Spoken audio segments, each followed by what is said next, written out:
This blue agave grows on a former pineapple farm. I've been sent this video countless times in the last few days, so I want to do a little reaction, and I wanted to touch on certain things that I saw from this video. Because of ideal growing conditions on the island of Maui, it grows bigger and sweeter than Mexican blue agave. So this is actually true. The agave piñas in Hawaii are huge. They can range from 300 to 400 pounds, which is crazy. Are they sweeter? I don't know. I haven't tried it. I would love to go visit. Once the plant is grown for about 6 years, they use a special agave hoe. I mean, it's a koa, but I'll let it slide because it's not in Mexico. From there, it's baked into a nectar until the starch converts into a sugar that can be easily digested by a specific strain of yeast. The remaining pulp is pressed and juiced until only blue agave nectar is left. I don't know exactly how the production method at this place is because I haven't been. Again, I would love to visit. What you're doing, you steam cooking the agaves until they get really sweet and try to extract all those sugars. It becomes almost like a candy. Then what you're going to do is you're going to mill that agave. You're going to use a roller mill or a taona. This one looks like they use a taona. That's an interesting way that I haven't seen. Again, I would love to go see it, but you're not really like pressing the pulp or anything like that. What you're trying to do, you're trying to separate the fibers and you're trying to basically make an agave tea.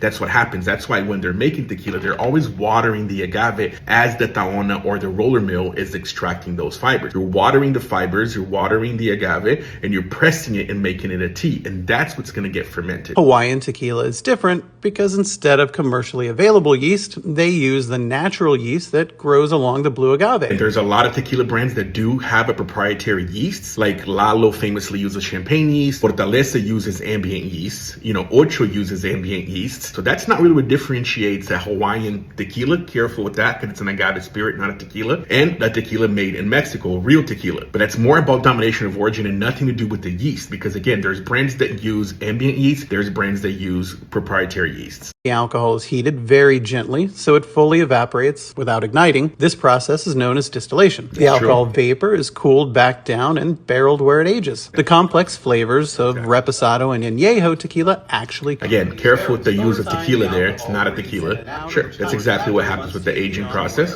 Flavor each time. After months to years in a barrel, it's finally bottled and sold. In my opinion, it's best enjoyed while watching a Hawaiian sunset. I bet it is.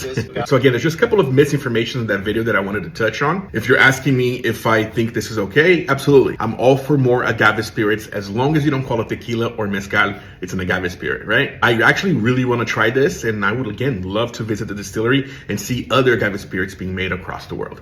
Saludcita.